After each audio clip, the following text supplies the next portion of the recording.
Bonsoir, vous êtes bien sur la libre antenne, donc comme tous les soirs de 21h à minuit, ce soir émission exceptionnelle, puisque nous sommes samedi, normalement il n'y a pas d'émission le samedi, nous sommes avec Vincent Lapierre. Vincent, bonsoir. Bonsoir. Donc Vincent, toi tu es un spécialiste, hein, comme on se le disait, de l'Amérique du Sud, Ouais, tu es diplômé quand même d'un doctorat en économie de l'Université de Grenoble, tout à fait. et qui portait donc sur le Venezuela et la Colombie. Ouais, une comparaison entre ces deux pays, ouais. Voilà, donc il y en a beaucoup pour moins que ça qui se targuent d'un titre de spécialiste. Donc Mais moi je suis humble.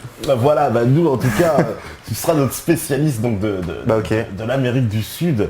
j'ai essayé d'être à la hauteur. Voilà, écoute, bienvenue en tout cas sur la libre antenne. Merci. Nous sommes vraiment contents de te recevoir parce que Chavez, donc en particulier, puisque Chavez est quand même l'homme qui a, on va dire, porté le Venezuela partout sur la planète, en tout cas qui a monté l'image du Venezuela, qui nous a fait, qui l'a élevé en tout cas au rang des pays Ouais. contestataires d'un certain ordre mondial imposé par d'autres, et Mhm. qui a, on va dire, révolutionné aussi bien dans sa façon de gouverner, les mesures qui ont été prises au Venezuela, que sur la scène internationale, où Mhm. il était la véritable bête noire de l'impérialisme américain en particulier. Où, Tout à fait. voilà, ils ont même tenté de le renverser. Je pense que tu nous expliqueras qu'il On va en parler. y a eu une volonté, en tout cas réelle, de déstabiliser le Venezuela et de dessouder son dirigeant le plus emblématique, Hugo Chavez, qui a marqué l'histoire des 10 dernières années. Ouais. On peut le dire. On quand peut même. dire que c'est un héros. C'est un héros parce qu'on le compare justement. Je pense que Chavez, il est destiné à rentrer dans l'histoire comme un Che Guevara, comme un Thomas Sankara. C'est déjà le cas. Ouais. C'est déjà le cas, c'est déjà le cas, c'est déjà le cas. Mais quand je dis entrer dans l'histoire, c'est que ça va encore plus prendre d'importance. Et justement, ce soir, on est un peu aussi là pour expliquer un peu qui est Chavez et quelles sont ces mesures qu'il a prises véritablement au Venezuela. On pourrait commencer par ça. Chavez, il vient d'où? C'est quoi la genèse de l'histoire de Chavez? Alors Chavez, au départ, c'est un enfant pauvre vénézuélien qui a grandi dans une famille dans la campagne, dans l'état de Barinas. C'est un enfant qui a grandi dans l'amour de sa famille, de sa grand-mère, et qui, en grandissant, s'est posé la question de savoir ce qu'il voulait faire. Et donc il est rentré dans l'armée à l'adolescence. Il était passionné par l'histoire de son pays, hein. Dès l'enfance, Donc ça, c'est très marquant pour la suite. ça a marqué toute sa vie. Son goût pour l'histoire, son goût pour la connaissance en général. Et donc il rentre dans l'armée adolescent, et là il était passionné de baseball. En réalité, il est rentré à l'armée pour pouvoir continuer à jouer au baseball. C'est ça. Il n'est pas rentré à l'armée pour faire un coup d'état 20 ans plus tard. Il est rentré à l'armée pour jouer au baseball. Et donc du coup, il rentre à l'armée, il fait sa carrière à l'armée, puis au fil de ses lectures, il lisait énormément. Au fil de ses lectures et de la formation des uns et des autres, il a plusieurs maîtres. Il se rend compte que l'histoire du Venezuela peut se modifier dans un sens positif pour le peuple. C'est-à-dire qu'il pense qu'il a un rôle à jouer. Très vite, il sent qu'il a une mission. Il l'a écrit sur un bloc-notes. C'est une anecdote qui est quand même assez parlante. Un jour, le président qui était au pouvoir passe. Il était en service, hein, il était soldat à ce moment-là. Et il dit je rêverais de tenir les rênes. Un jour, c'est moi qui tiendrai les rênes du Venezuela. Donc déjà, il avait cette vision. D'accord. Donc il avait une ambition quand même, hein. Et donc du coup, il organise à l'armée. Il était donc lieutenant-colonel chez les parachutistes. Il organise des groupes, un mouvement bolivariens. Parce que Chavez se revendique de Bolivar, on en reparlera tout à l'heure. Ah oui, bien sûr, c'est très très important. De ses références idéologiques. Et donc il crée ce mouvement. Et il faut savoir qu'à ce moment-là, dans les années 80, en Amérique du Sud, dans le contexte mondial, c'est le moment où le consensus de Washington s'est appliqué vraiment très durement à l'Amérique du Sud. C'est-à-dire que... Alors, petite parenthèse, expliquons le consensus de Washington, juste c'est en gros les réformes économiques. C'est l'idéologie néolibérale appliquée par la Banque mondiale et le FMI aux pays sous-développés, aux pays en développement. Et donc on leur prête de l'argent, mais cet argent, quand on leur prête, il est conditionné par des politiques économiques qu'on leur impose. Et ces politiques économiques, c'est ouverture des frontières économiques, libéralisation, privatisation des services publics, etc. Donc du coup, ça a été appliqué dans les années 80. Donc Chavez, à ce moment-là, était lieutenant-colonel. Et ça a eu des dégâts, des répercussions immédiates, quasi immédiates, du moins d'une décennie sur l'autre. Ils ont senti la différence. Les gens, le taux de pauvreté a explosé. A explosé, voilà. Et les taux de pauvreté ont explosé, taux de pauvreté extrême, taux de pauvreté normale. Et donc du coup, Chavez, donc à la fin des années 80, en 89, il s'est produit ce qu'on appelle le Caracazo.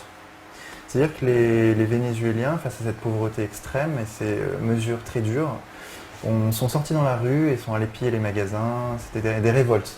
D'accord. Et donc du coup, le gouvernement vénézuélien a fait sortir l'armée dans la rue et a fait sortir l'armée pour réprimer ces mouvements populaires. Et donc là, Chavez s'est rendu compte qu'il fallait agir. Et donc il agit 3 ans plus tard, en 92, le 4 février 92, il organise un coup d'État contre le gouvernement en place, pour renverser le gouvernement et pour mettre en place, lui, il voulait être gardien de la Révolution. Il était très influencé par Mouammar Kadhafi, ça il faut le savoir, c'est une référence très importante, très influencé par Mouammar Kadhafi, le livre vert, et donc il voulait être gardien de la Révolution et rendre le pouvoir au peuple, en gros. Et via une démocratie directe. Et donc il a échoué. En fait, en réalité, lui, il appelle ça, il a dit, en gros, c'était de la folie, quoi. C'était impossible de prendre le pouvoir à ce moment-là. Ils avaient des tanks, mais ces tanks n'avaient pas de mission. Eux-mêmes, ils devaient être, je ne sais plus combien, et au final, ils étaient 200. Donc c'était une mission impossible. Et donc il a échoué. Et par contre, il est donc envoyé en prison. Mais avant d'être envoyé en prison, il a pu négocier le passage à la télé. C'est-à-dire qu'il est passé à la télé ça dure 3 minutes. Petite intervention à la télé où il explique à ses soldats qui sont encore sur le terrain en train de se battre. Bon bah écoutez, là maintenant, faut arrêter cette histoire là. Faut rendre les armes parce que c'est impossible, on ne gagnera pas. Pour le moment. Pour la hora. Cette phrase est très importante. Retenez-la. Et donc du coup il dit ça, et il dit par contre je prends la responsabilité totale de ce qui s'est passé. Et ça les Vénézuéliens n'avaient jamais vu en fait de quelqu'un qui prenait ses responsabilités. Ils sont toujours face à des hommes politiques comme nous en fait qui se défilent en permanence, il y a des excuses. Non, lui il a dit là ce coup d'état qui a échoué c'est ma responsabilité, les hommes qui sont morts, il y a des hommes qui sont morts, c'est de ma faute. Donc du coup il est envoyé en prison mais c'est devenu une légende. Déjà à cette époque-là, à ce moment-là. Là, on est en 92. On est en 92. Déjà, à cette époque-là, il avait une popularité immense dans la population vénézuélienne. Dû à ce passage à la télé. Il faut savoir qu'il est très charismatique, Hugo Chavez. Hein. C'est une particularité du personnage. Il a une faconde, quand il s'exprime, on sent qu'il est sincère. En réalité, c'est ça la caractéristique primordiale d'Hugo Chavez. Et donc, du coup, il va en prison. Là, il tente un deuxième coup d'État qui lui aussi a avorté depuis sa prison. Depuis la prison. Ouais, depuis la prison. Peu de gens le savent. Ouais. Donc depuis la prison, il organise un deuxième coup d'État qui échoue lamentablement, encore une fois. Et donc, par contre, ça devient un enjeu de l'élection suivante, en 1994. C'est-à-dire que le candidat qui a gagné l'élection d'après, c'est celui qui a dit « Moi, je libérerai Hugo Chavez ». D'accord. Pour gagner l'élection, il fallait mettre Chavez sur la table. Donc du coup, c'est pour ça qu'il est libéré 2 ans plus tard. L'autre a tenu sa promesse électorale et donc Chavez est libéré. Donc là, Chavez sort de prison, il le raconte assez souvent, hein, il descend de la montagne de Jare, c'était l'endroit où était la prison. Et là, une foule immense l'attendait en fait déjà. Il le raconte il racontait sa vie en permanence, il le racontait assez souvent. Et donc il avait une perception assez mystique de ce moment où il sort de prison. C'est-à-dire que lui, il se comparait à Zarathustra en fait. Puisque lui il était très influencé par Nietzsche, du moins par ce bouquin qu'il aimait beaucoup. Il disait qu'il n'aimait pas les autres, mais Nietzsche, Zarathustra. Ainsi parlait Zarathustra. Et donc il se comparait à Zarathustra à ce moment-là. Il est descendu de la montagne. De la montagne. Comme Zarathustra. Il est descendu de sa montagne après son ermitage. Et donc du coup, là il lance il était déjà en contact avec Fidel Castro et des leaders révolutionnaires sud-américains. Et donc à partir de 92, il part en campagne électorale pour gagner les élections de 98. Il a gagné ça avec 56% des suffrages. Et entre-temps, donc, il a pu rencontrer plusieurs leaders déjà sud-américains. Il avait déjà une aura, il avait déjà une présence présidentielle quasiment. Et donc il gagne les élections naturellement. En 90, c'était absolument naturel qu'il gagne les élections au premier tour des élections. Il gagne les élections et donc il arrive au pouvoir. Voilà, Chavez, c'est son histoire. Et donc là, il devient président donc, de la République vénézuélienne. Voilà, en 98. En 98. Et là, en fait, c'est sa promesse électorale, quand il jure sur la Constitution, quand il prête serment sur la Constitution, il dit sur cette Constitution moribonde. Tout de suite. Moribonde. Moribonde Constitution, c'est la Constitution de la 4ème République. D'accord. Il avait déjà en tête, il avait dit dans sa campagne électorale, qu'il allait mettre en place un processus constituante pour fonder une nouvelle constitution pour la République du Venezuela, qui va devenir la République bolivarienne du Venezuela, du nom du libérateur, Bolivar, qui, comme vous le savez, a libéré le Venezuela et même cinq pays d'Amérique du Sud, du joug espagnol. Donc du coup, voilà, un an après, en 99, cette nouvelle constitution est promulguée. Et Hugo Chavez est réélu, puisqu'il y a une nouvelle élection. Donc déjà 2 élections en un an. D'accord. Pour le dictateur Chavez. Voilà. Dès son arrivée au pouvoir, 2 élections en un an. Avec bien sûr à chaque fois 56%, puis 54%, enfin je sais plus.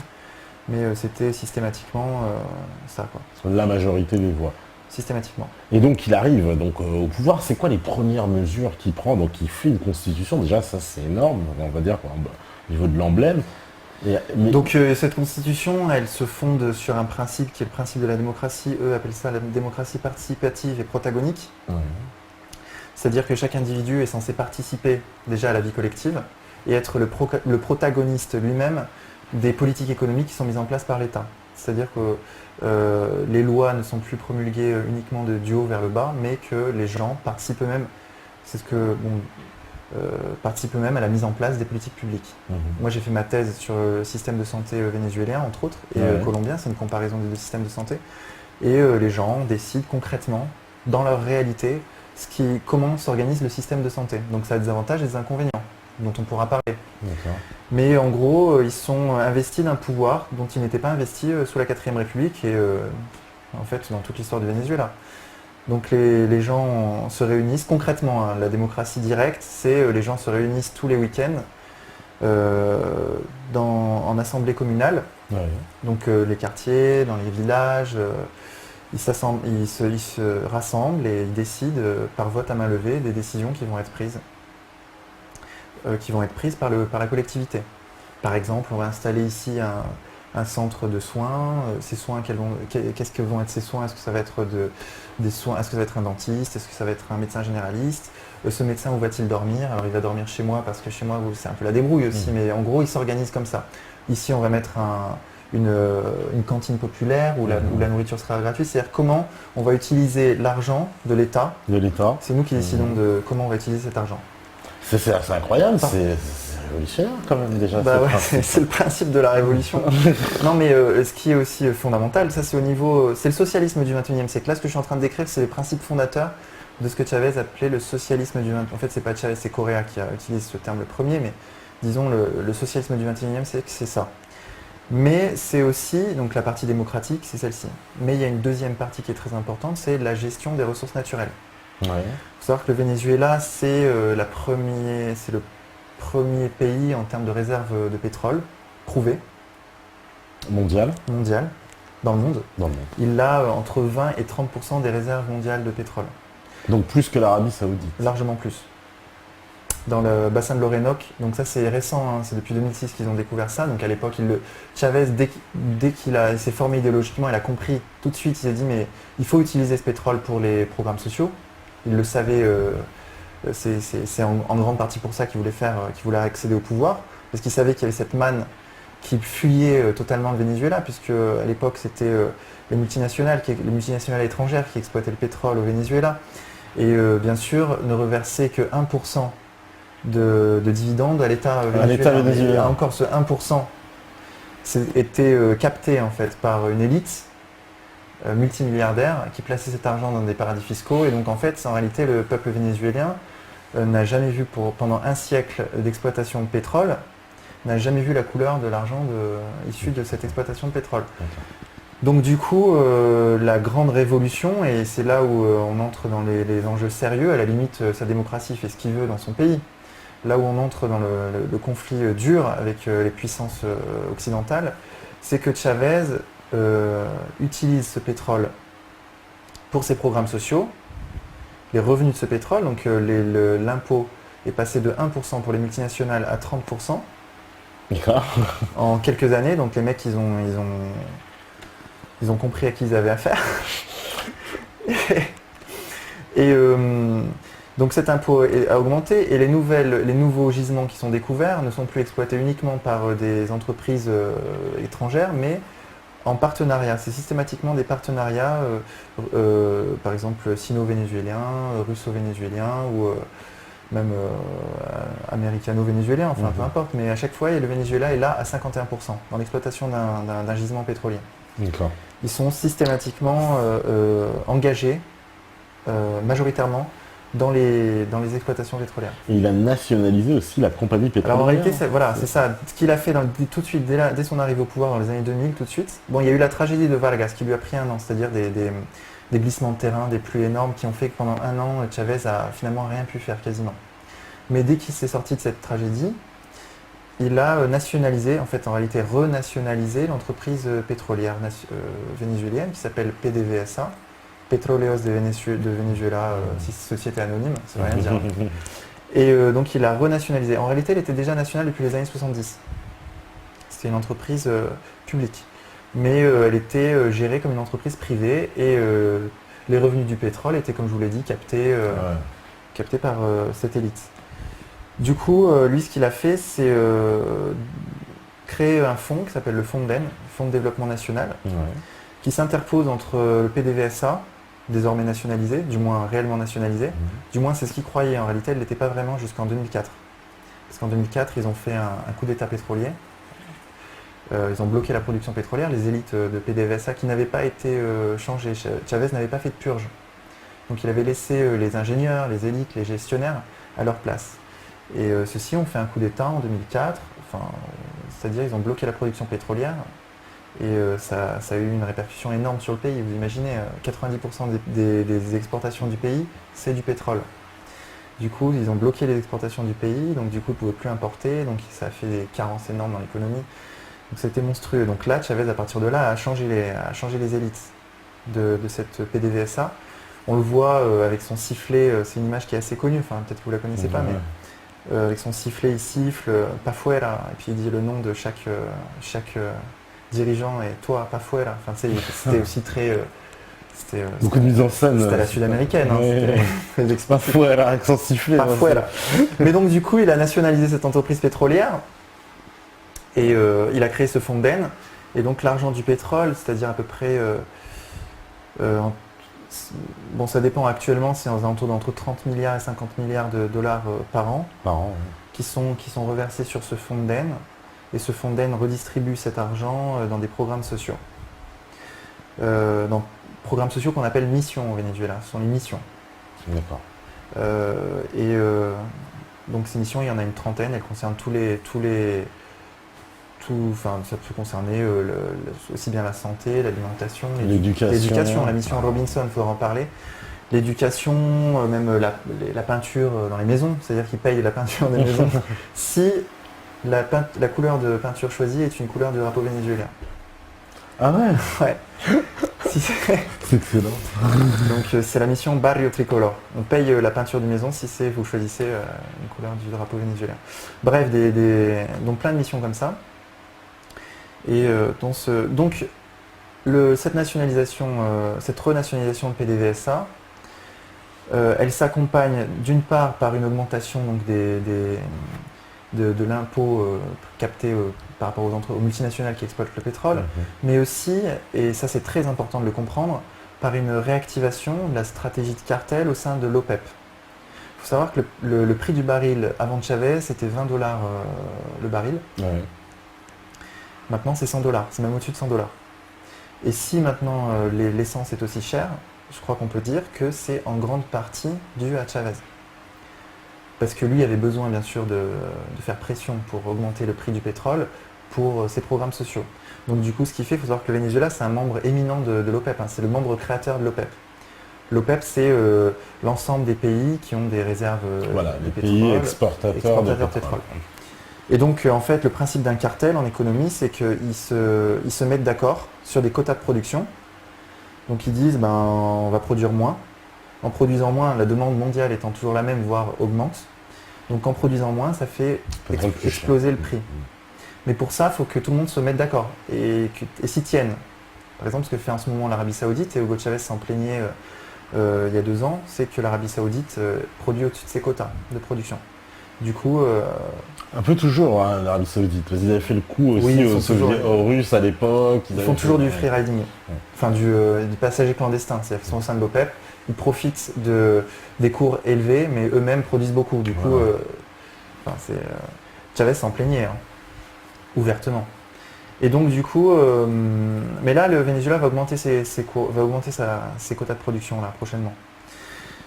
Et donc cette augmentation du prix du baril, vous imaginez que ça ne plaît pas du tout, notamment aux États-Unis.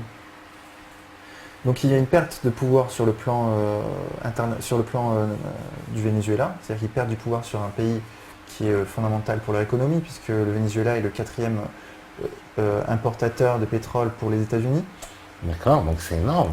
4e importateur. Ouais, donc, et puis c'est un pétrole qui est à disposition, qui est tout près. C'est pas comme l'Arabie Saoudite qui est assez loin. Donc c'est un pétrole qui arrive vite. En plus, donc il y a ça, cet aspect du pétrole, mais je dirais l'élément le plus important, l'élément primordial, c'est leur mainmise sur le continent sud-américain.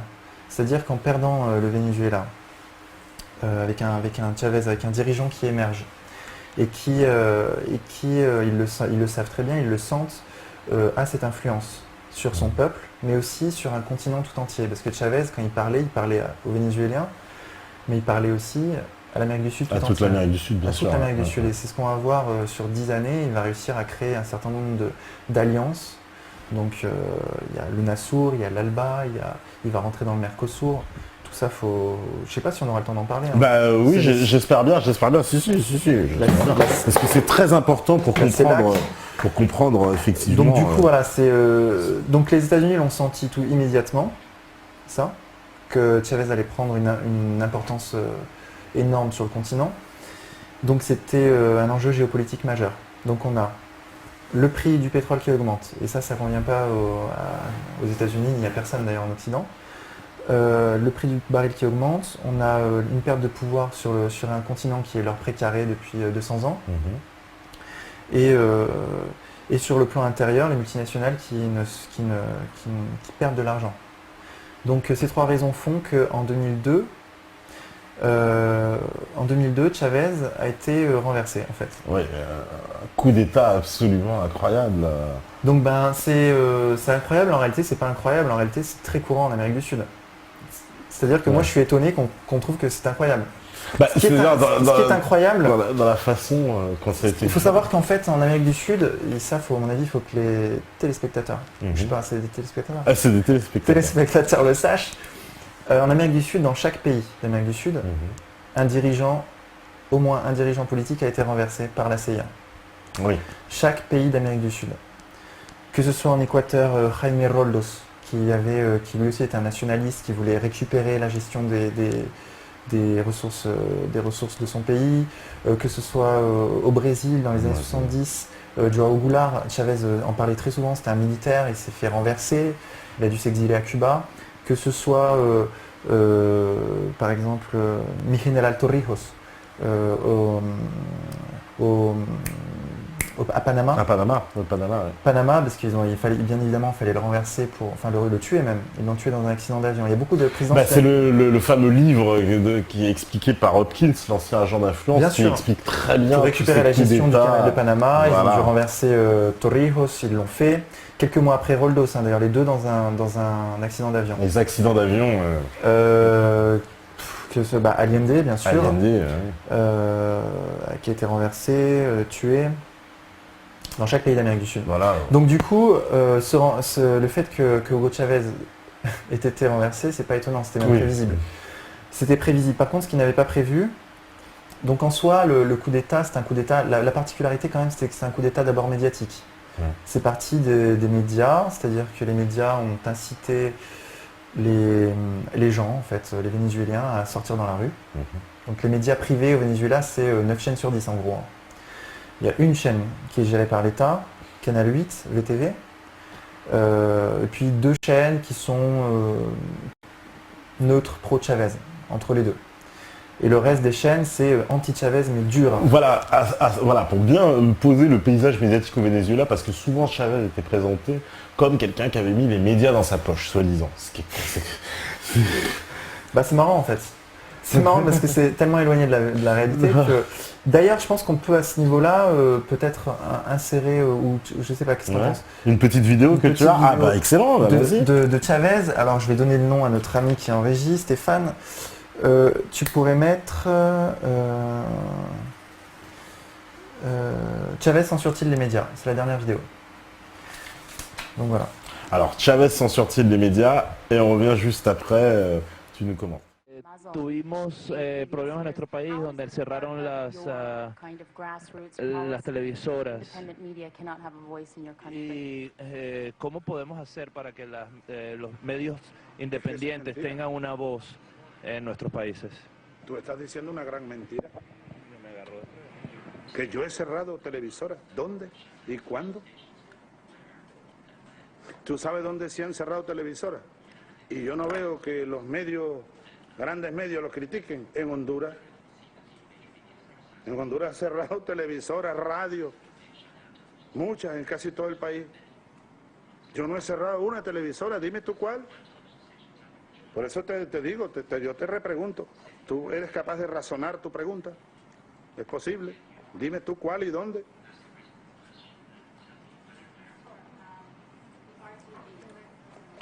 RTV, for example, Nuestra televisión, por the state ejemplo, controlled R. está en control. RCTV, I'm sorry, RCTV. Nuestra televisión. Oye, ¿cómo es que tú te... Perdóname, pero es que yo quiero conversar con una mujer, una dama, un ser humano, no una máquina. ¿Tú te llamas cómo? Sure. My name is Tala Dolet Shahi. ¿Y qué medio es el tuyo? ¿Qué medio de comunicación? I work for Talk Radio News. Yo trabajo Service. para Talk Radio News Service. Okay. ¿Aquí? Yes. Sí. Tala. Mira, Tala. Ahorita, en este instante, para que tú veas cómo te engañan a ti aquí y a muchos. Y ustedes son víctimas de una gran campaña mediática, de una gran mentira. El canal al que tú te refieres, tú lo puedes ver en este instante. Oye, qué lástima que no tengo aquí una pantalla. Y puedes buscar, no se cerró ese canal, está transmitiendo desde Caracas. ¿Cómo tú vas a decir que se cerró ese canal? Está transmitiendo 24 horas al día. Tiene no sé cuántos trabajadores, tiene sus directivas. ¿Tú quieres comprobarlo? ¿Tú quieres ir a Caracas? Están haciendo telenovelas y transmiten noticias, programas de opinión bien críticos con el gobierno. Transmiten todos los días. Tala, no te dejes engañar, mujer. Ah, ¿sabes lo que sí ocurrió? Ese canal tenía una concesión para señal abierta. Tú sabes que hay señal abierta y hay la otra señal, la de satélite. Y cable, pues, cable. Entonces, al canal se le venció la concesión de señal abierta. Y el Estado decidió ponerle fin, no renovarla, pues, no renovarla. Como que yo te contrate a ti, ponte tú que tú seas abogada, y yo te contrate para que me defiendas en un caso. Y pasen 2 años y yo decido, terminó el contrato y yo busco otro abogado. La señal radioeléctrica es del Estado, eso lo sabes tú, no es privada. Bueno, en Venezuela, y yo creo que en buena parte del mundo. Entonces nosotros, el Estado, en base a la Constitución y las leyes, decidió transformar esa señal abierta en una televisora social, comunitaria. Ahora, el canal al que tú te refieres está saliendo al aire 24 horas al día y no desde una montaña clandestina por allá. No, a 400 metros del Palacio de Gobierno, está muy cerca.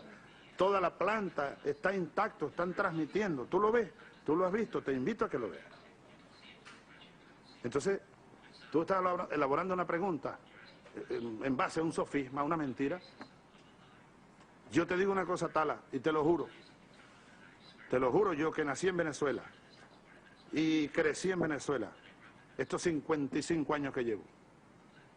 Nunca antes hubo en Venezuela tanta libertad de expresión como hoy hay.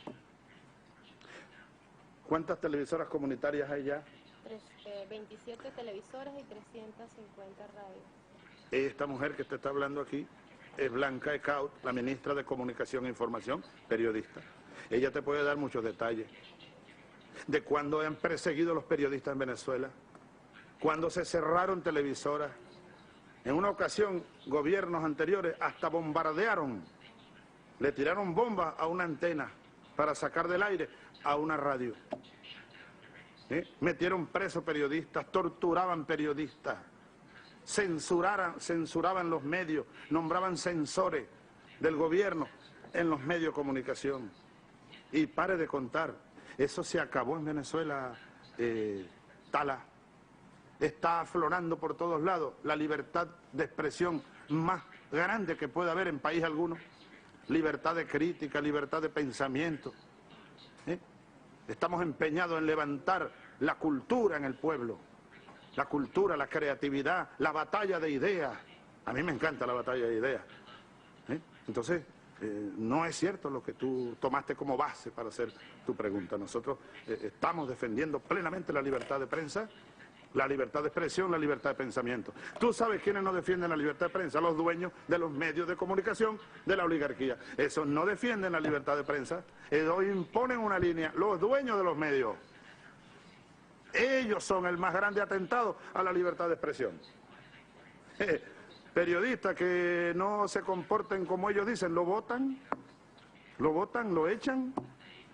Hace poco la presidenta Cristina Fernández presentó un proyecto de ley al respecto. Y en una frase que lanzó dijo, la libertad de expresión no puede ser confundida con la libertad de presión. De los ricos que tienen las televisoras, tienen los periódicos, y arremeten. En Venezuela incluso, ¿sabes qué hicieron? Apoyaron el golpe de Estado. Lo apoyaron. Noam Chomsky, lo has leído seguramente.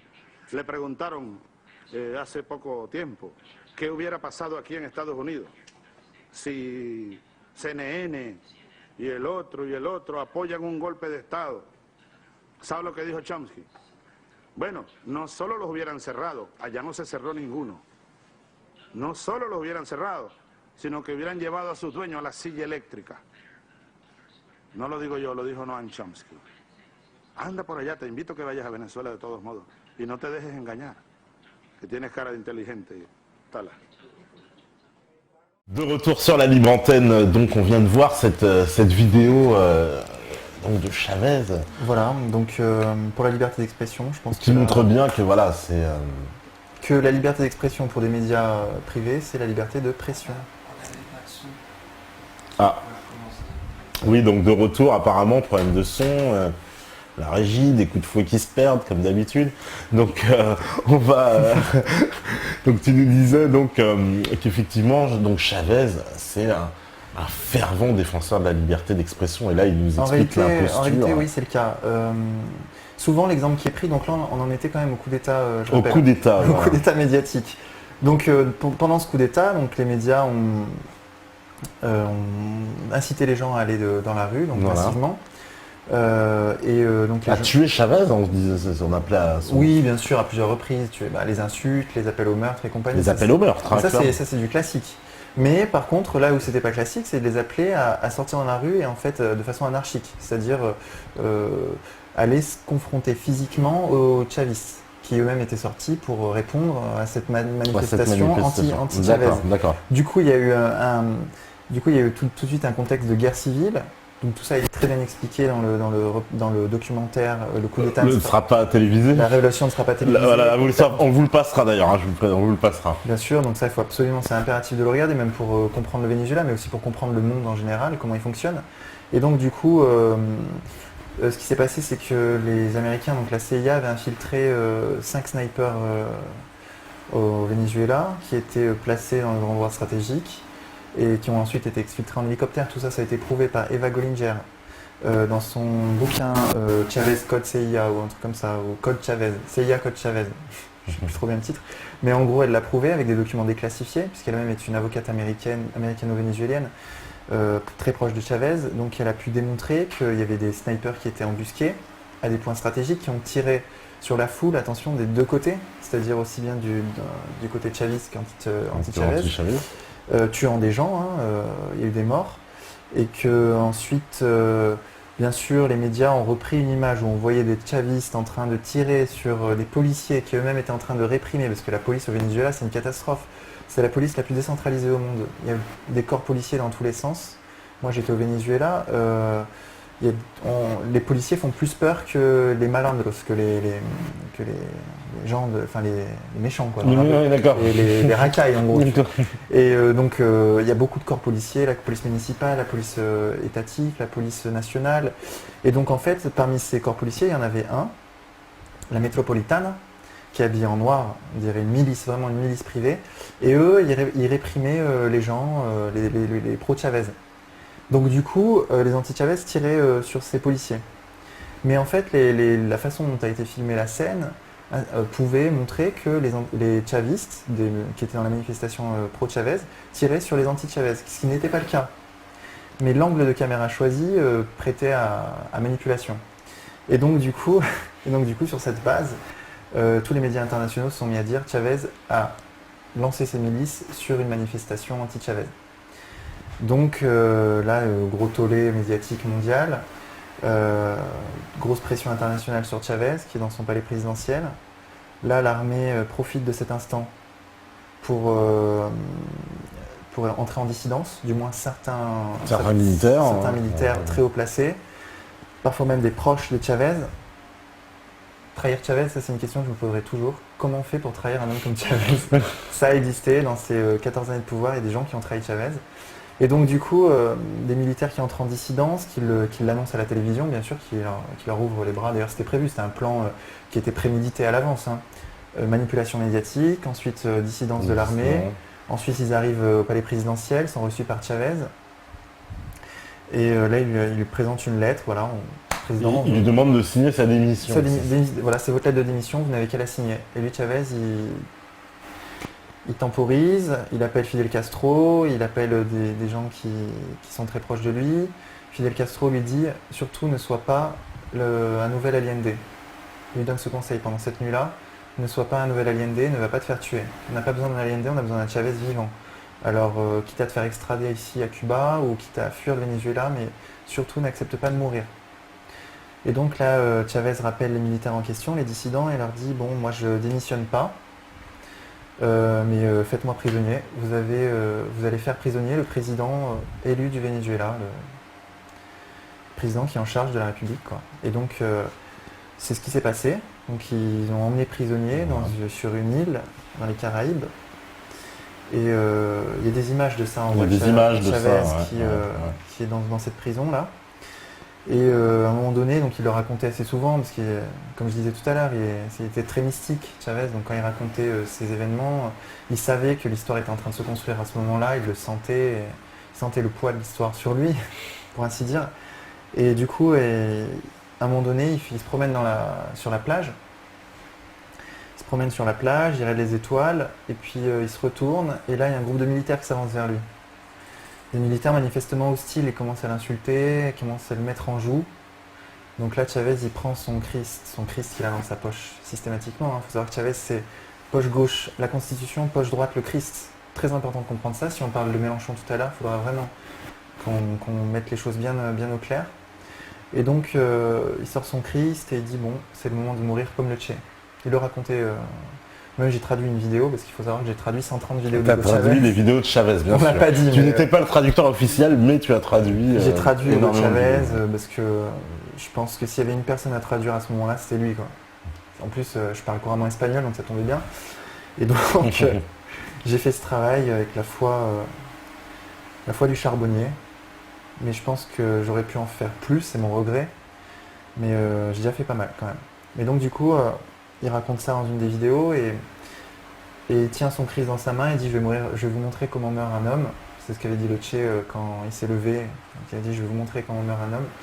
Mais là, à ce moment-là, intervient des militaires qui sortent de l'espèce de jungle et qui disent si vous tuez cet homme, tout le monde, on meurt tous ici.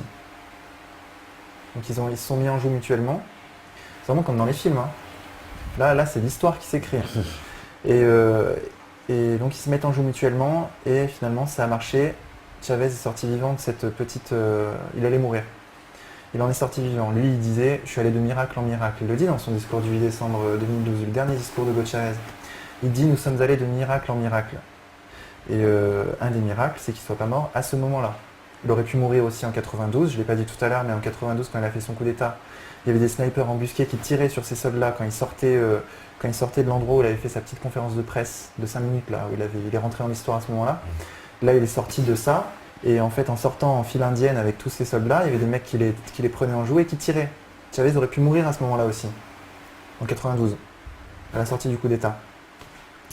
Et donc là, en l'occurrence, pour le coup d'État, il n'est pas mort. Donc, il n'est pas mort et ça tombait très bien, puisque les manifestations à Caracas au même moment, les manifestations pro-Chavez, les gens qui étaient dans les bidonvilles, il faut savoir que Caracas, c'est une ville qui est encaissée en fait entre des montagnes. Et ces montagnes sont phagocytées par des bidonvilles. Donc Caracas les bidonvilles surplombent cette ville et surplombent les quartiers riches en fait. D'accord.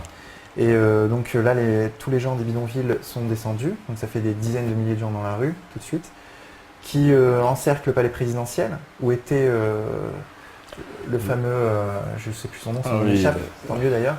Et qui est maintenant aux États-Unis. Qui s'est enfui en Floride. En Colombie, aux États-Unis, Ouais. je ne sais pas, mais en tout cas, c'est le repère de ceux qui sont anti-Chavez. Et donc j'en étais où ? Donc le président. Donc voilà, la foule encercle le palais présidentiel. Voilà. Et mettre la pression sur le gouvernement qui s'est auto-proclamé gouvernement de Venezuela. Voilà, parce que pour rappeler quand même les gens le contexte, ils se réveillent le matin, en gros les Vénézuéliens, puis on leur dit Chavez est parti, il y a un nouveau président. Vous avez un nouveau président. Voilà, en gros c'est ça. Hein, on se lève le matin, ça. on allume la télé, on nous dit bah ça y est, il n'y a plus de président, c'est un nouveau, puis on nous présente un mec, c'est lui. Voilà. C'est exactement ça. Donc il y a un nouveau, c'était le patron quand même, c'était le président de l'union patronale, comme l'équivalent du MEDEF, qui s'est autoproclamé président de la République. Première mesure qu'ils font, c'est abolir la constitution de la Ve République, virer tous les ministres, bien sûr, tous les défenseurs du peuple, les magistrats, tout ça, plus de justice, plus de gouvernement, plus rien, et ils mettent leur pion à eux, bien sûr. Et donc voilà, à ce moment-là, le peuple met la pression sur ce nouveau gouvernement qui s'enfuit, en fait, lamentablement, puisque la garde présidentielle qui était très attachée à Hugo Chavez, parce que Chavez, quand on est en contact avec lui, cette garde présidentielle qui est en contact permanent avec lui, l'erreur qu'ont fait les putschistes, c'est de ne pas la changer. Parce que ces garçons qui étaient là étaient bien évidemment très pro-Chavez, ils le soutenaient à mort. Et donc ils ont risqué leur vie à ce moment-là pour renverser le gouvernement putschiste. Et donc c'est ce qu'ils ont fait, donc les autres fuient lamentablement comme tel était leur destin. Et Chavez revient, donc là il y a les scènes de liesse, Chavez qui revient en hélicoptère et qui appelle au calme, c'est très important, et qui ne fait pas de purge après ça. Et ça il le regrettera plus tard en fait, parce que à ce moment-là il sort son Christ et il dit je vous pardonne aux putschistes, je vous pardonne, donc pas de purge, pas de procès, machin, pas de...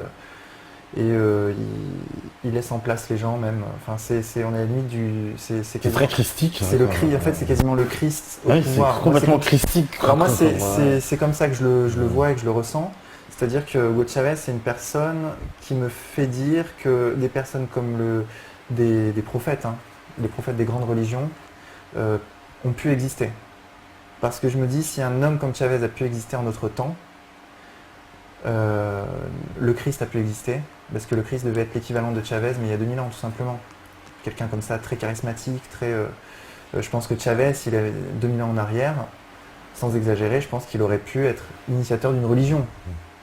Et donc, à ce moment-là, il pardonne tout le monde, il sort son Christ, je vous pardonne, mais mine de rien, il le regrettera plus tard, il dira, je suis plus celui qui... Parce que plus tard, quand il subira de nouvelles trahisons et de nouveaux coups durs, il dira, je ne suis plus celui qui vous a pardonné en 2002, maintenant je vais sortir mon fouet. Parce que le Christ, c'est la rame d'olivier et le fouet. Donc là, du coup, il était dans sa période fouet, plus tard. Mais donc, il revient au pouvoir, et donc c'est un miracle. C'est un miracle, c'est la première fois en Amérique du Sud qu'un président renversé, donc je vous ai dit, il y a des dizaines de leaders politiques. On n'a pas parlé de Gaitán, il faut en parler. Gaitán, c'est un leader colombien des années 40 qui avait une popularité immense en Colombie. C'était vraiment un Chavez avant l'heure. Son discours est quasiment, quand on l'écoute, moi je suis passionné de Gaitán, donc j'ai écouté tous ses discours. Il faudrait que je les traduise, mais en fait en réalité c'est un boulot immense. Hein. Je suis tout seul. Il faudrait traduire Evita Perón, il faudrait traduire tous ces leaders sud-américains. D'ailleurs, si des gens m'écoutent et veulent bien m'aider, qu'ils me contactent, parce que c'est très important. Ce que j'ai fait pour Chavez, il faut le faire pour les autres. Et donc ce Gaitán, c'est un donc, leader colombien, un avocat, et il allait se présenter au présidentiel de 1947 en Colombie, et il allait les gagner. Il avait une popularité immense, comme je l'ai dit, mais il s'est fait assassiner en fait juste avant les élections présidentielles par la CIA. Ouais, d'accord. Et attention, c'est là où c'est important, c'est que c'est depuis ce moment-là qu'il y a la guerre civile en Colombie, qui dure encore actuellement. Parce qu'à partir du moment où, en fait, Gaitán, c'était la gauche du Parti libéral, il était resté dans le Parti libéral et il représentait la gauche de ce Parti libéral, il était un peu en dissidence. Et en fait, il s'est fait assassiner, et donc il y a des gens de ce Parti libéral qui sont allés dans la jungle pour se révolter à partir de cet assassinat. Et c'est les prémices des FARC et de l'ELN. Du coup, c'est à partir de ce moment-là qu'il y a la guerre civile en Colombie, et ça, peu de gens le savent. Et ce Gaitán, quand Chavez a ces paroles et qui dit « Je ne suis plus moi, je suis un peuple », toi aussi tu es Chavez, petite fille vénézuélienne, toi aussi tu es Chavez, travailleur, pêcheur, ouvrier, toi aussi tu es Chavez. Bah ça, c'est Gaitán. Et ça, cette phrase, elle incarne le populisme à elle seule. C'est une synthèse du populisme. Et ben, il s'est directement inspiré de cet homme qu'il appréciait énormément et qui s'appelait Gaitán. Et ce Gaitán, il faut le préciser, a fait sa formation dans l'Italie fasciste des années 20. Donc en fait, on retrouve des liens, il faut le dire parce que c'est la vérité. Et d'ailleurs, ça explique pourquoi ces leaders sud-américains ont une vision très personnelle du pouvoir, il faut le dire. Et aussi qu'ils sont pour un État en général très fort, et donc il y a toute une idéologie derrière. Mais sauf que les gens ne savent pas pourquoi ces leaders émergent comme ça et pourquoi ils ont cette idéologie. Bah, c'est parce qu'il y a des racines qui plongent aussi, il faut le dire, dans une certaine vision du fascisme, mais pas expurgée bien sûr des théories raciales, mais qui a cette vision d'un État très fort. Et aussi c'est expliqué bien sûr par les circonstances, par l'Amérique du Sud en elle-même, qui est un continent très difficile, avec beaucoup d'inégalités, énormément de violence sociale, violence raciale, et qui donc explique qu'il faille bien sûr un pouvoir fort pour réguler cette société. Et donc en l'occurrence, donc, il y a ce double mouvement, la formation idéologique des leaders qui émergent, et le contexte qui veut aussi que des destinées comme ça s'élèvent, qui est le peuple appelant quelqu'un un père en fait pour leur patrie. Mais donc du coup voilà. Alors voilà, donc, non, mais voilà, c'est-à-dire que Chavez, donc il y a le coup d'État, on essaye de le renverser, ça ne marche pas. Ça ne marche pas. C'est la première fois, donc comme tu l'as précisé, en Amérique du Sud, ce n'est jamais arrivé qu'un président... En général, ils se font tuer ou ils se font renverser. Voilà, renversé, tué ou exilé, mais il ne sûr. revient jamais au pouvoir. Donc là, Chavez, il revient, il est plus fort que jamais, j'ai envie de dire quand même. Il a une Alors à partir de là, auprès des et c'est là Vénézuéliens. l'erreur qu'ils ont faite, c'est que à partir de ce renversement manqué, le discours de Chavez se radicalise. Là, il y a un virage qui est opéré. Et d'ailleurs, après, plus tard, il l'utilisera un peu comme ça pour provoquer l'opposition. Il dira, de toute façon, si vous me renversez, je vais me faire ramener au pouvoir et je vais radicaliser mon discours. Donc, et la révolution va se radicaliser. Donc, du coup, ne cherchez ne faites rien, en fait.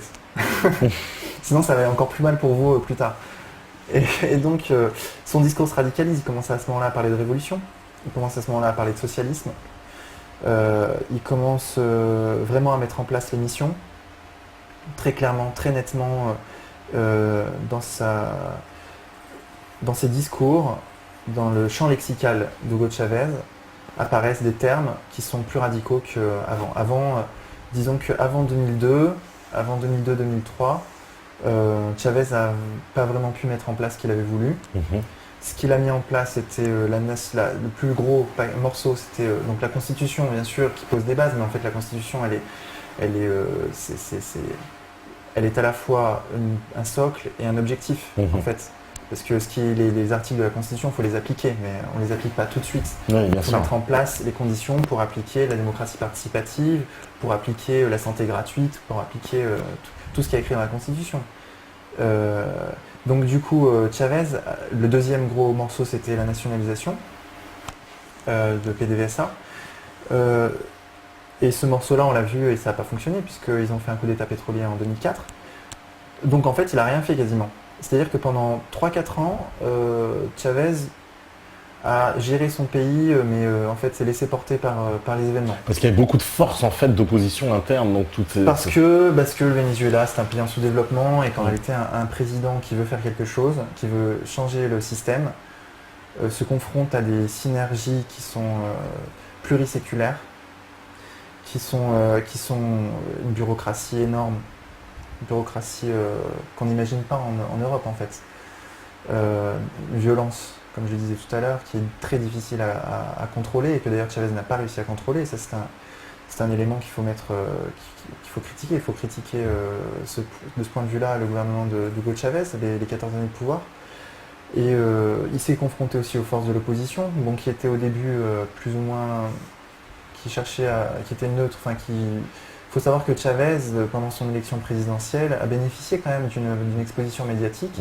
C'est-à-dire que les médias ont pensé qu'ils allaient pouvoir le gérer, qu'ils allaient pouvoir le mener en fait. Et ils se sont rendus compte qu'ils n'y sont pas arrivés. Ils n'ont pas arrivé parce Tout de suite, ils se sont rendus compte que ça n'allait pas être possible. Donc ils sont rangés dans une radicalisation eux-mêmes de leur opposition vis-à-vis de Chavez.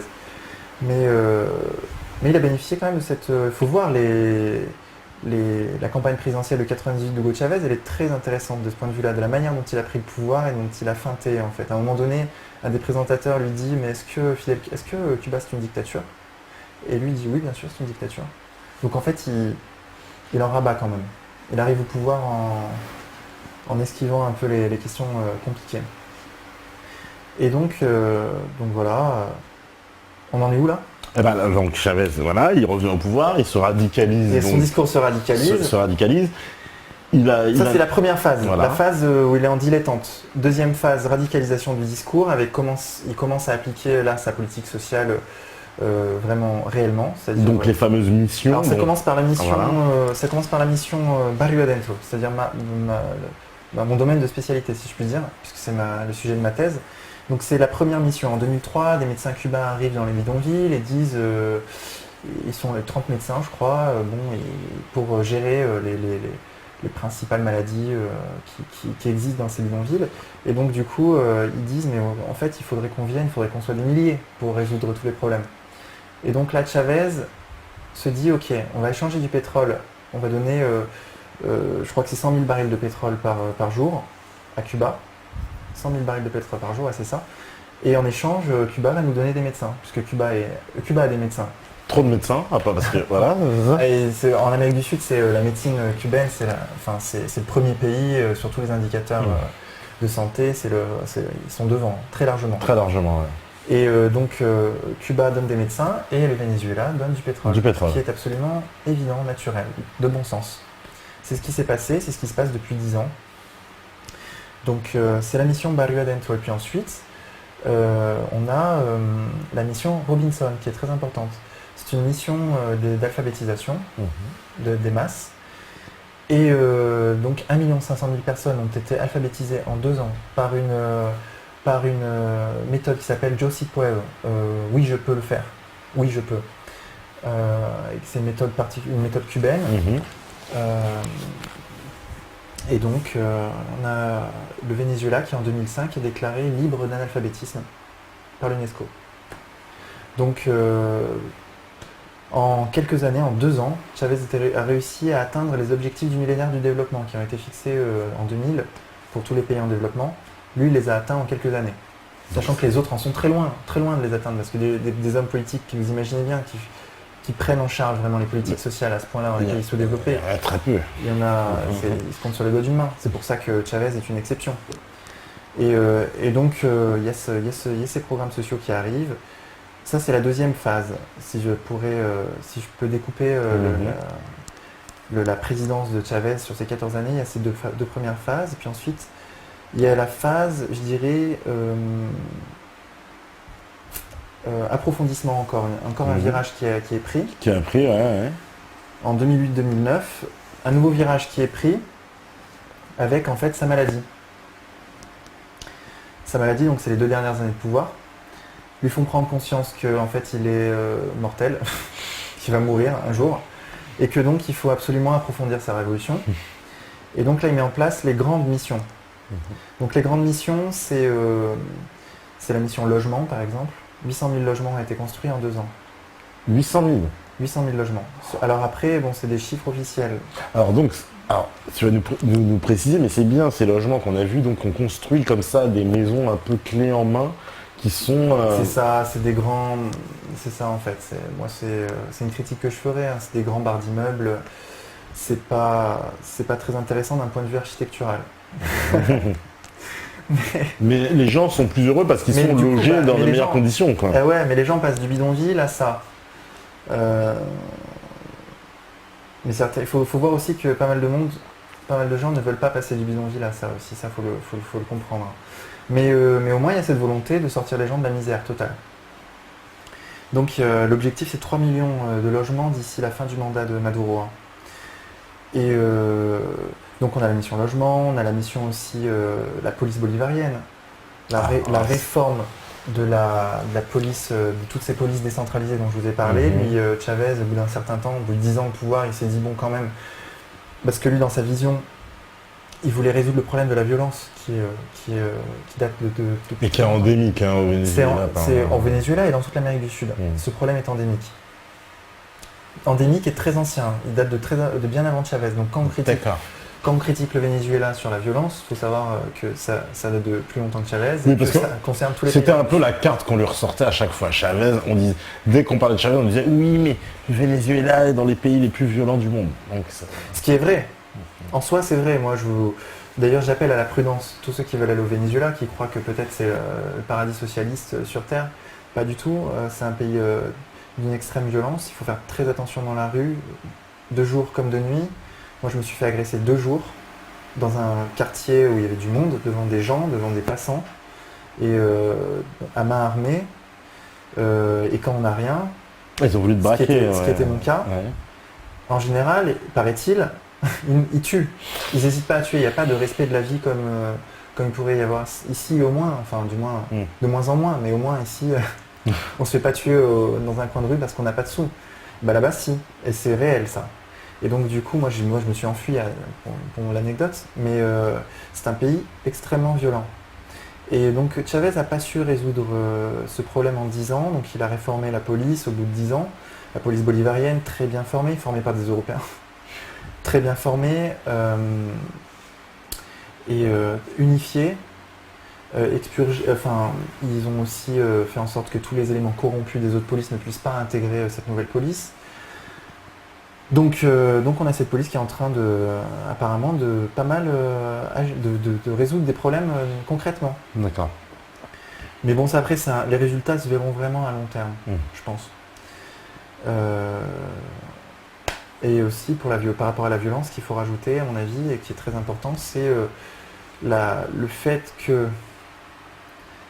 les États-Unis, la stratégie des services secrets américains et israéliens, il faut le dire, puisque Chavez le disait comme ça, c'est de susciter un contexte de violence, en fait, au Venezuela, par l'infiltration de paramilitaires colombiens à Caracas et puis dans toutes les grandes villes.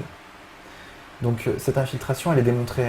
Elle est démontrée puisqu'ils arrêtent régulièrement, très régulièrement, des paramilitaires colombiens qui ont des uniformes de l'armée vénézuélienne, qui sont armés, Ah, ils se font passer pour des militaires Bien sûr, vénézuéliens. bien sûr. D'accord. Ils se font passer pour des militaires. Enfin, les cas varient selon les stratégies varient.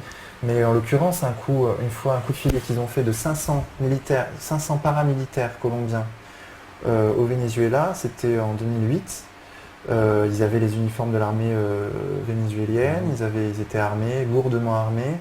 Et en fait, l'objectif, c'est quoi? L'objectif, c'est soit de tenter un nouveau coup d'État, première possibilité, soit de susciter donc le trafic d'armes, le trafic de drogue, bref, créer un climat incontrôlable pour l'État.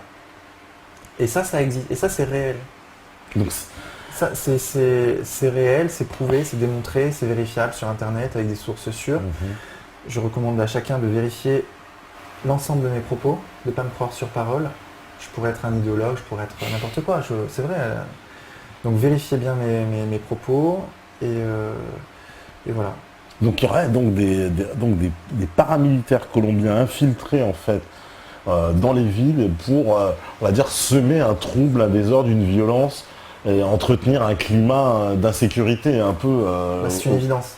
D'accord. En fait, c'est une évidence, et même d'un point de vue logique, si on se met à la place des gens qui veulent faire tomber Chavez, qui ont vu que le coup d'État n'avait pas fonctionné, la méthode dure.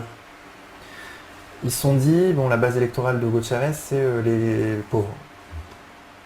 Le seul moyen de les retourner, c'est de créer un climat où ils se sentent dans une insécurité totale et ils vont vouloir l'ordre, c'est-à-dire avoir l'opposition, en gros, au pouvoir. Faire tomber Chavez comme un fruit, en fait, qui nourrit, qui tombe de lui-même parce que sa base électorale Parce le que, suit, voilà. tout simplement. Parce que c'est vraiment là-dessus qu'ils ont insisté à chaque fois qu'on a voulu descendre Chavez en nous expliquant, oui, Bien sûr, alors la violence de Venezuela. En fait, donc, il y a les deux choses. D'une part, il y a cette violence qui est suscitée par des éléments extérieurs, mais aussi par l'inaction d'Hugo Chavez, il faut bien le dire. Et ça, il faut le répéter quand même. D'accord. Hugo Chavez pensait que en résolvant le problème de la pauvreté, il allait résoudre mécaniquement le problème de la violence, ce qui n'a pas fonctionné. Ouais, d'accord. C'était pas une équation en fait. Non, ou alors si c'en est une, c'en est une à très long terme.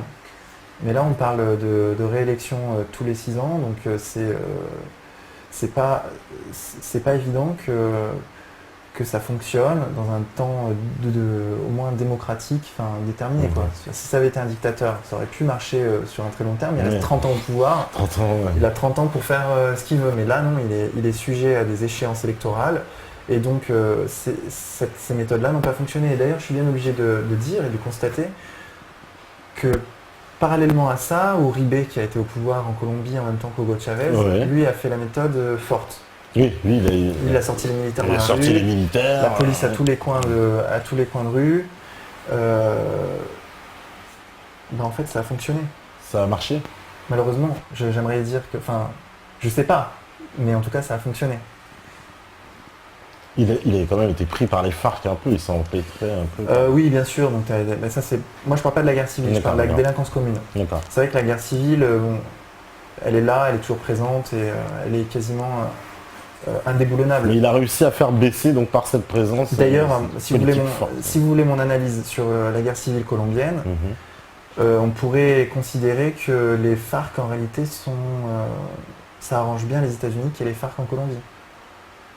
Parce que les FARC en Colombie, ça veut dire qu'on aura systématiquement en Colombie un gouvernement de droite. Vous savez que la Colombie, c'est l'appui, c'est la plateforme des États-Unis en Amérique du Sud. Tout à fait. Donc pour justifier... Il le comparait un peu à Israël des fois, Chavez. Il disait qu'il ne faut pas que la Colombie devienne l'Israël de l'Amérique du Sud, au sens le pays qui devienne l'espèce de base arrière. C'est vrai.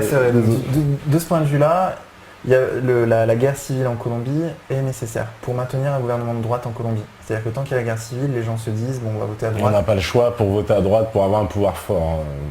Du coup, Chavez, dans un premier temps, soutenait les FARC ouvertement. Ce sont des bons révolutionnaires, sa fameuse phrase qui a créé un tollé en Colombie. Mais dans un deuxième temps, tenait un discours beaucoup plus distancié vis-à-vis de cette guerre civile et disait bon, le mieux en fait, c'est que vous rendiez les armes. Parce qu'il savait très bien que si les FARC rendent les armes, derrière, il est très probable que ce soit un homme de gauche qui suive en fait le mouvement, le tournant à gauche sud-américain. tournant à Il n'y a gauche, pas de raison que la Colombie ne suive pas, parce qu'il y a les mêmes inégalités, la même pauvreté, les mêmes problèmes. Donc du coup, il pourrait y avoir un Chavez qui émergerait en Colombie. Et ça, il ne le faut absolument pas. Donc, possibilité, attention, là c'est analyse personnelle, possibilité de filmer, mais il n'y a pas que moi qui dis ça, hein, c'est partagé par certains analystes, possibilité que la guérilla colombienne soit aussi maintenue, voire financée par... En sous-main par les En États-Unis sous-main, parce voilà. que ça les arrange bien quelque part. En fait, le chaos les arrange dans tous les cas. La guerre et le chaos les arrangent. Donc c'est alors Chavez, donc bon, bah, c'est vrai que là c'est bien d'avoir fait ce focus parce que il a été aussi justement accusé souvent de soutenir les FARC, d'être un soutien indéfectible. C'est vrai qu'il a reçu les dirigeants des FARC au palais présidentiel, il le recevait assez souvent, mais son discours a évolué. Parce que même Sarkozy, à la libération de Bettencourt, remercie Chavez. Hein. Ouais, d'ailleurs, cette libération de Bettencourt a coûté à Hugo Chavez il a perdu une seule élection. Sur 18. 18 scrutins, tout confondu, hein, présidentiel, municipal, législative et référendum. Il a fait un référendum pour modifier la Constitution en 2007. Et ce référendum, il l'a perdu. Parce que donc, beaucoup de gens disent, dans la rue, et les analystes, que c'est parce que Chavez est trop centré sur cette histoire de Bettencourt. Donc il était absent du Venezuela à certains moments décisifs. Il n'était pas concentré sur cette réforme constitutionnelle. Et donc il n'a pas été suivi par sa base électorale. Et donc il a perdu cette unique élection, en partie à cause de Bettencourt. D'accord. C'est marrant de le savoir parce que c'est comme ça qu'ils voient les choses là-bas. Moi je transmets l'information. Non, mais c'est bien parce qu'on justement on n'a pas cette vision de savoir comment les gens apprécient, peuvent jauger un peu de cette affaire parce que nous, vu de France, c'est juste une française entre guillemets colombienne, on sait pas trop, hein, c'est une franco-colombienne un peu, mais qui a l'air plus colombienne que française finalement. Elle est plus colombienne que française, et puis il faut bien comprendre qu'elle est partie de l'oligarchie colombienne. Hein. Voilà, exactement. Bettencourt, c'est pas Monsieur tout le monde. Oui, c'est une famille très importante de Colombie. Elle vient pas des ghettos de Bogota. C'est pas la base électorale d'Hugo Chavez. Voilà, vraiment pas. Non, pas du tout. Mais donc du coup, elle a pris des risques inconsidérés. D'ailleurs, elle le savait, tout le monde le savait, que c'était impossible d'aller dans la zone où elle allait en y allant. Parce qu'on lui avait dit, n'y va pas parce que tu vas te faire enlever. Tout le monde lui a dit, et c'était une évidence. Personne n'y serait allé en fait. Aller en jeep du point où elle était jusqu'au point où elle voulait aller, qui était un petit village insignifiant, à se demander pourquoi elle voulait aller là-bas, c'était forcément tombé entre les mains des FARC. Il y avait forcément un barrage des FARC. Enfin, 99%. Oui, c'est ce que tout le monde lui avait dit. Oui, tout le monde lui avait dit, et même les gens le savent. Ils savent, tiens, si je prends cette route, par exemple à l'époque, faire le trajet jusqu'à Bonaventure, moi mon père le faisait régulièrement, et il savait très bien que en le faisant de nuit, il allait tomber sur un barrage des FARC, il le savait. Donc bon, c'était un peu un aventurier, il le faisait quand même, de jour. Mais là-bas, en Colombie, il y a des zones, du moins avant Uribe, c'est ça qui est triste, c'est qu'Uribe a mis les flics et donc ça a fait reculer la violence. Mais du coup, elle a pris des risques totalement inconsidérés et en fait, je sais pas quelles étaient ses intentions, quoi. Ouais, elle a passé quand même des années dans cette jungle. Est-ce qu'elle l'avait prévu que ça allait durer des années? Je sais pas, peut-être qu'elle s'était dit, bon, je vais faire... Parce qu'elle, dans les sondages, elle était insignifiante. Je sais pas. Je me pose des questions. Histoire en tout cas étrange parce qu'on a entendu Sarkozy remercier le président Chavez. Oui, bien sûr, de ce point de vue-là, Chavez est venu d'ailleurs en 2007, on aurait dû aller l'accueillir, on l'a pas fait. Peut-être parce que je traduisais pas encore ses vidéos, donc les gens ne savaient pas qui était Chavez, je sais pas. Mais en tout cas, c'est vrai, il est venu. La dernière fois qu'il est venu à Paris, c'était en 2007. D'accord. Pour serrer la main de Sarkozy. Ouais. Enfin, bref. Alors, pour reprendre le cours de l'histoire, donc Chavez, donc lui, voilà, on arrive après ce coup d'État, il prend ses mesures assez radicales, on va dire, il la révolution se durcit, en tout cas au Venezuela. Ici, elle se durcit une première fois, premier tournant, puis ensuite deuxième tournant en 2000.